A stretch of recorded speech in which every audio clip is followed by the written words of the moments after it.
예술제가 오늘 개막해 다채로운 공연과 체험 행사로 펼쳐집니다. 10대들 사이에 뜻을 알 수 없는 은어와 비속어, 줄임말이 넘쳐나고 있습니다. 가을철 태양의 위치가 낮아지면서 운전자의 시야를 가리는 눈부심이 교통사고의 원인이 되고 있습니다.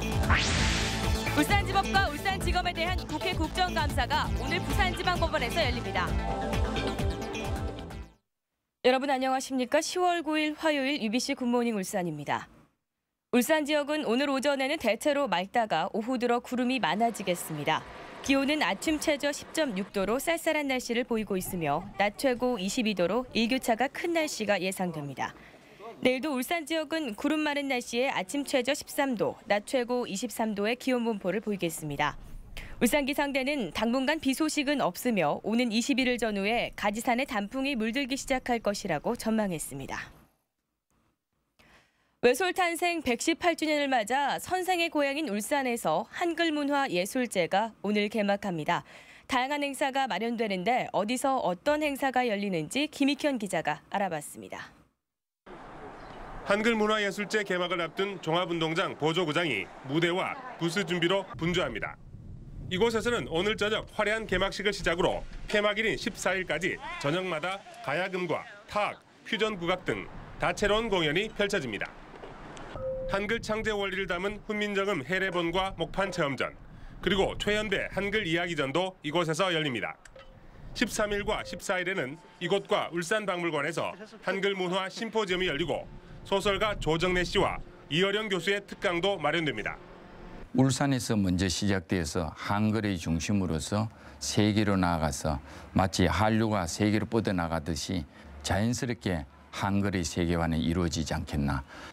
같은 기간 중구동동 외솔 기념관에서도 한글 한마당 행사가 열려 한글 창제 566주년에 맞춘 566인분 비빔밥 퍼포먼스와 울산 사투리 경연대회 등이 펼쳐집니다. 지방자치단체 단위에서 이 같은 대규모 한글 문화 행사를 선보이기는 이번이 전국에서 처음입니다. 울산시는 이번 행사를 계기로 2016년까지 외솔생가 인근을 한글 마을로 조성하는 등 대대적인 한글 사랑 운동에 나섭니다. 시민의 문화적 자긍심을 고취시키고 한글을 통한 창조적 문화산업 도시로의 도약을 하는 계기를 마련하고자 합니다. 외솔의 고향이지만 내세울 만한 한글 행사가 없었던 울산에서 처음 열리는 이번 행사가 한글과 울산의 품격을 함께 높이는 계기가 될 전망입니다. UBC 뉴스 김익현입니다. 최근 청소년들의 언어가 비속어와 인터넷상의 은어로 채워지고 있습니다. 한글날을 맞아 그 실태를 이영남 기자가 취재했습니다. 한글날을 앞두고 일반인과 학생 등 1,200명이 넘게 참가한 한 100일장. 대부분 좋은 문장이었지만 일부 참가자는 인터넷에서나 볼 수 있는 은어를 섞어 사용해 심사위원들을 당혹시켰습니다. 예전에는 아이들이 글을 쓸 때 그런 걸 좀 피했어요. 우리가 한글날에 글짓기를 하니까 이런 걸 안 써야 되겠다, 사전에 없는 말이니까 그렇게 생각했는데 요즘에는 너무나 그게 몸에 배여서. 10대들의 언어 습관이 어떤지 한 초등학교를 찾았습니다. 휴대전화, 문자 메시지 공개할 수 있는 사람 좀 나올래요? 네. 희망하는 학생에 한해 친구들과 주고받은 대화를 살펴봤더니 욕설과 비속어, 알 수 없는 단축 언어가 가득합니다. 디귿, 치읓, 기역, 히읗이 뭐예요? 닥치고 함. 이런 말을 했던 이유가? 친구들도 쓰니까. 청소년들이 작성해 돌려본다는 인터넷 소설에도 언어 파괴와 틀린 글자가 자주 등장합니다. 단문을 선호하는 인터넷의 영향으로 일상생활에서도 말 줄임이 나타나고 노래 집단의 동질감을 위해 거친 표현을 즐긴다는 겁니다. 제대로 알고 쓰면 참 좋은데 잘 모르고 사용하는 경우들이 있어서 사람들에게 서로 상처를 주기도 하고. 우수성을 인정받은 우리 글과 모든 구성원이 함께 사용하는 우리말이 품격 있고 제대로 사용될 수 있도록 모두가 노력해야 한다는 지적입니다. UBC 뉴스 이영남입니다. 적재불량으로 싣고 있던 화물이 떨어지는 사고가 잇따르고 있습니다. 달리는 흉기나 다름없지만 처벌은 솜방망이 수준에 그치고 있습니다. 김규태 기자가 보도합니다. 트레일러 중간에 실려있던 25톤짜리 대형 철제 코일이 운전석을 덮쳤습니다. 무게를 이기지 못한 운전석은 앞쪽으로 기울었습니다. 어제 오전 7시 10분쯤 철제 코일을 싣고 가던 트레일러가 급정거하면서 철제 코일이 앞쪽 운전석을 들이받았고 그 충격으로 트레일러는 신호 대기 중이던 덤프트럭을 들이받았습니다. 앞차하고 추돌을 방지하기 위해서 급브레이크를 밟는 바람에 적재물이 앞탑을 충돌한 겁니다. 그래가지고 차가 에어브레이크가 잠겨놓으니까. 다행히 인명피해는 발생하지 않았지만 철제 코일이 떨어졌다면 주변 운전자들의 안전이 위협받는 아찔한 순간이었습니다. 이 사고로 사고 차량이 2차선 도로를 완전히 막아 출근길 도로가 2시간 넘게 극심한 정체를 빚었습니다. 통제해 놨습니다. 시간 한 20분 정도 걸린다는데 조금 기다리시든지 아니면은 돌아가셔가지고 지금 늦어갖고 뭐 사무실에 지금 보고 전화하고 지금 뭐 조마조마하면서 가고 있습니다. 앞서 지난 3월에는 도로에 알루미늄 조각이 떨어져 차량 14대가 파손되는가 하면 6월엔 트레일러에 싣고 있던 철제 배관 13개가 차량과 도로를 덮쳐 5명이 중경상을 입는 사고가 발생하기도 했습니다. 이처럼 적재물 고정 불량으로 인한 사고가 잇따르는 건 솜방망이 처벌 때문이라는 지적이 높습니다. 인명피해만 없으면 형사처벌을 받지 않고 4, 5만 원 정도의 범칙금만 내면 되기 때문입니다. 따로 형사처벌은 안 합니다. 스티커 자체도 사람이 다쳤을 때 스티커를 발부하는 거지 사람 안 다치면 스티커 발부 안 합니다. 지난 3년 동안 울산에서 적재물 추락으로 경찰에 적발된 운전자는 모두 1,052명. 솜방망이 처벌 속에 적재불량 차량들이 도로를 질주하면서 운전자들의 안전을 위협하고 있습니다. UBC 뉴스 김규태입니다.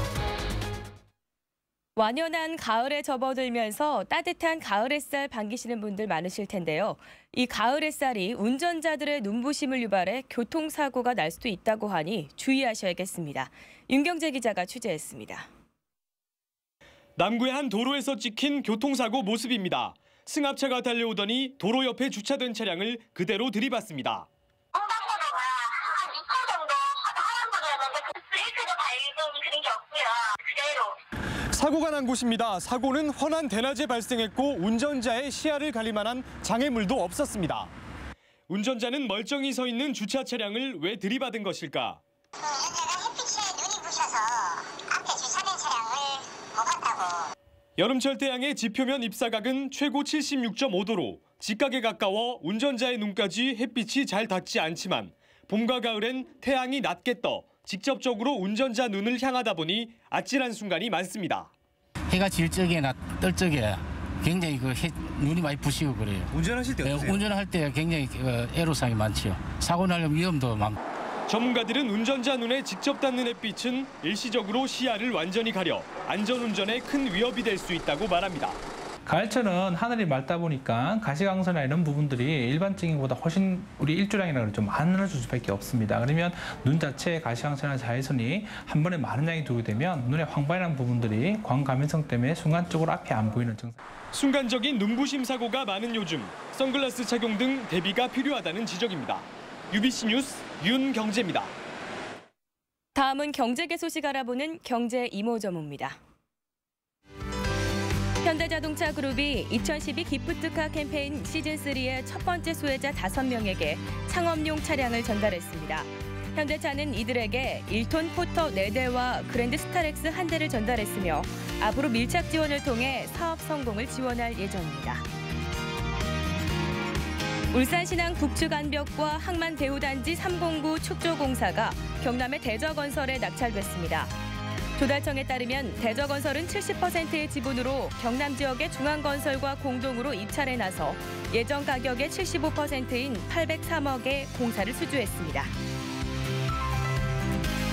현대중공업이 주최한 제21회 현대백일장에서 현대청운고 1학년 정채은 양이 산문 부문 대상을 차지했습니다.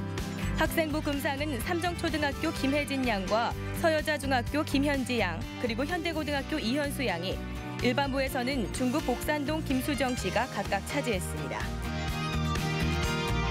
LG하우시스가 고객들의 온라인 접근성을 높이기 위해 홈페이지를 새롭게 단장했습니다.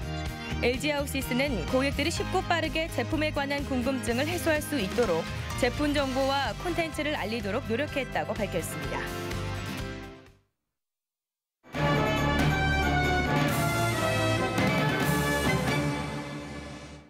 울산 산업주간과 SK이노베이션 창사 50주년을 맞아 UBC 울산방송은 지역 정유 사업의 현주소를 짚어보는 연속 기획을 마련했습니다.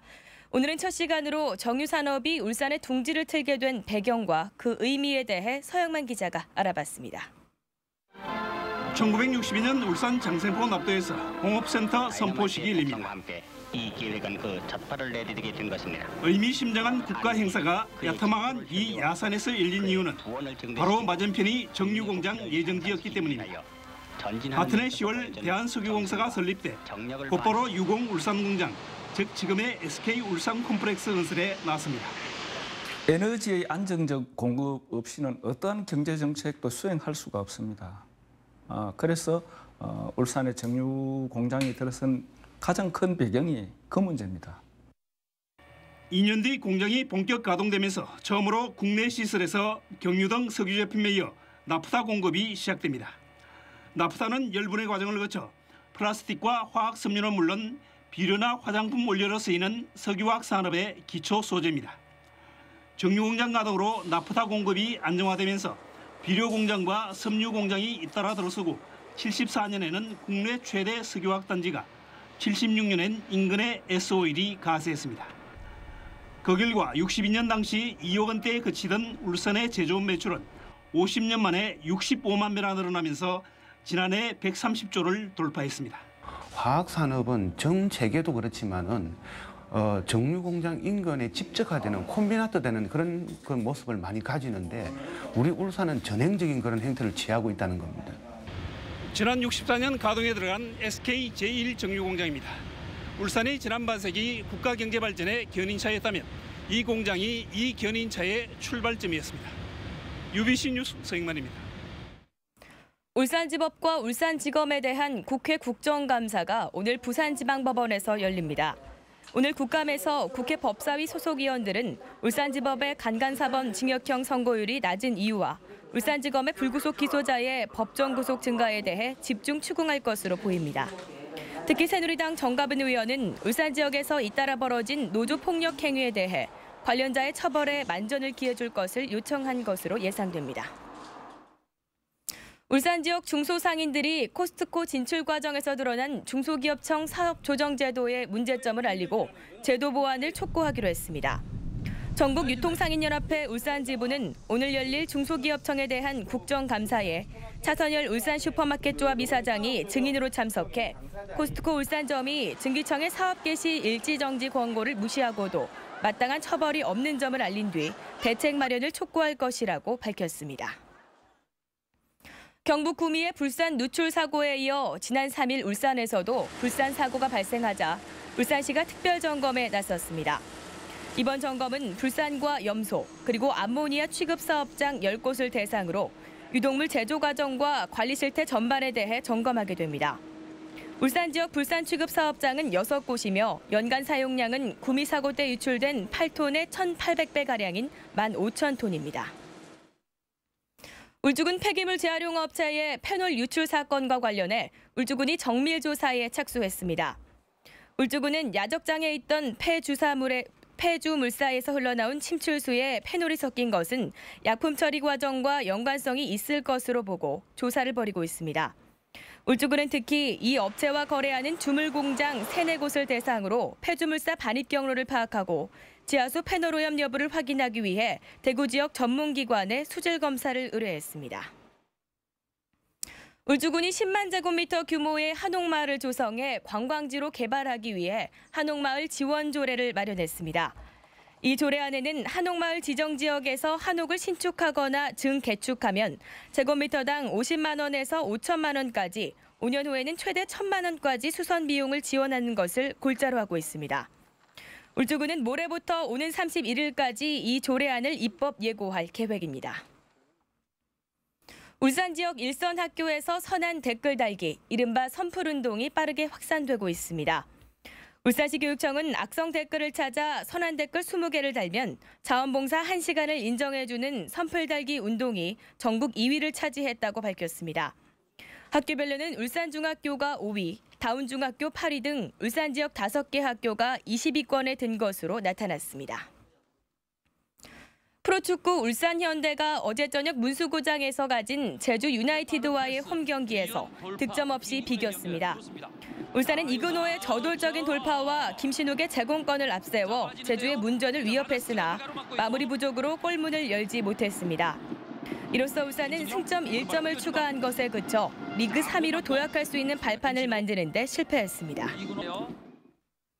이상으로 UBC 굿모닝 울산을 마칩니다. 고맙습니다.